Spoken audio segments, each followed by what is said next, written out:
ওদালগুৰিৰ ৰৌতাত অনুষ্ঠিত হয় UPPLৰ কেন্দ্ৰীয় কাৰ্যনিৰ্বাহক সভা। আগন্তুক বিটিআৰ নিৰ্বাচন সন্দৰ্ভতো আলোচনা চলাৰ সম্ভাৱনা আছে বৈঠকত।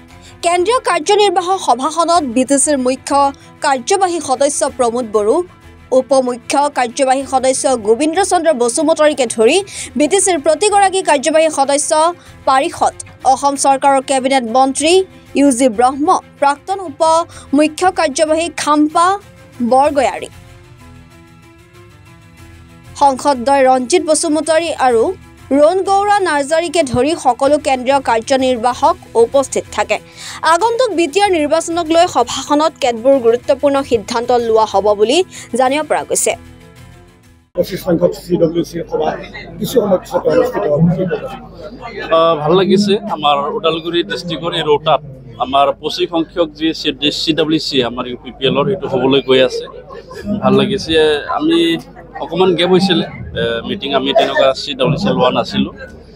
আজি আমি বিতংভাৱে আলোচনা কৰিব বিচাৰিছোঁ। আমাৰ বহুতখিনি নেতাও আমাৰ অন্তৰ্ভুক্ত হৈছে আৰু আগন্তুক দিনবিলাকত আমাৰ কাৰ্যসূচীবিলাকক আমি ধুনীয়াকৈ আজি আলোচনা কৰিম, সিদ্ধান্ত ল'ম। ভাল লাগিছে।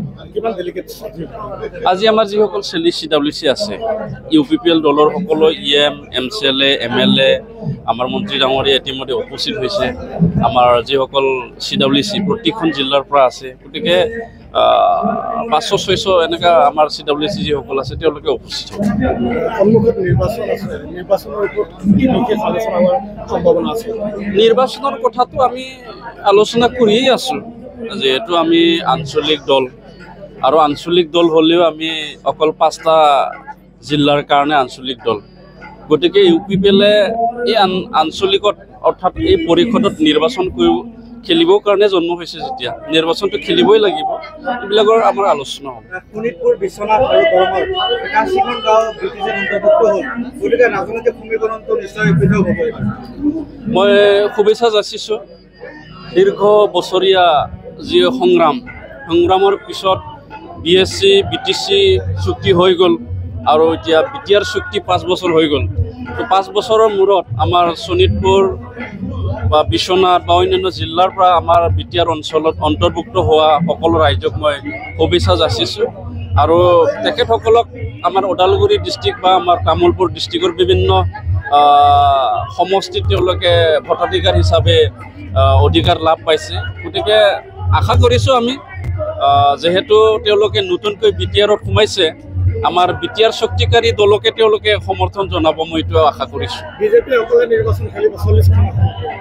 বিজেপিটো বহুত ডাঙৰ দল, তেওঁলোকে নিজাববীয়া সিদ্ধান্ত ল'ব, আমাৰো সিদ্ধান্ত ল'ব। আমাৰ যিহেতু NDAৰ আমি অংশীদাৰী দল, গতিকে NDAৰ ওপৰ মহলত তেওঁলোকে যিটো আলোচনা কৰি পেলাই সিদ্ধান্ত দিব, আমি এনেকুৱা ধৰণে নিৰ্বাচন খেলিবৰ কাৰণে সাজু। আপোনালোকৰ বৰ্তমানৰ যে সহযোগী দল বিজেপি, দিলীপ শইকীয়াই কৈছে যে ওদালগুৰিত 10টা সমষ্টি আৰু তামোলপুৰত 6টা, কোনো কাৰণত কম্প্ৰমাইজ নহয়। গতিকে এই ক্ষেত্ৰত 16টা সমষ্টি ধৰি ৰাখিবলৈ UPPLৰ কেনে ধৰণৰ ৰণনীতি হ'ব? নাই, আমিতো দিলীপ শইকীয়া ডাঙৰীয়া ইয়াত MP হোৱাৰ আগৰ পৰাই আমি আছোঁ। গতিকে দিলীপ শইকীয়া ডাঙৰীয়া আমাৰ দৰং ওদালগুৰিৰ সাংসদ হয়, লগতে তেওঁ অসম ৰাজ্যিক BJPৰ সভাপতিও হয়। তেওঁতো নিজৰ দলৰ কৰ্মকৰ্তাখিনি ৰাখিবৰ কাৰণে এইখিনি ক'বই লাগিব। গতিকে সেইটো আমি বেয়া পোৱা নাই। আমাৰ মাজত আলোচনা নিশ্চয় হ'ব, আলোচনাৰ মাজত আমাৰ নিৰ্বাচনটো পাৰ হ'ব।